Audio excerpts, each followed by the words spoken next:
పాకాయిరావుపేటలో జనసేన పోరాట యాత్ర కోసం ఫ్లెక్సీలు కడుతూ కరెంట్ షాక్ తగిలి 2 పార్టీ కార్యకర్తలు మరణించడం పట్ల పవన్ కళ్యాణ్ తీవ్ర దిగ్భ్రాంతి వ్యక్తం చేశారు.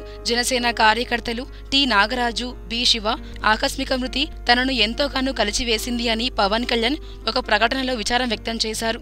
నాగరాజు, శివ ఆత్మకు శాంతి చేకూరాలి అని దేవుణ్ణి పవన్ ప్రార్థించారు. మృత్యువాత పడిన వారి కుటుంబాలను త్వరలోనే తాను స్వయంగా కలుసుకొని పరామర్శిస్తానన్నారు. మృతుల కుటుంబాలను ఆర్థికంగా ఆదుకుంటాను అని కూడా పవన్ కళ్యాణ్ పేర్కొన్నారు.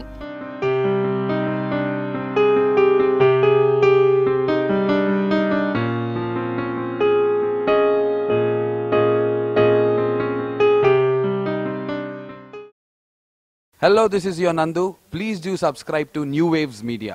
ఇలాంటి మరిన్ని మంచి వీడియోలు కావాలని కోరుకుంటున్నారా? అయితే పక్కనే ఉన్న గంట సింబల్ను క్లిక్ చేయండి. అలాగే సబ్స్క్రైబ్ చేయండి.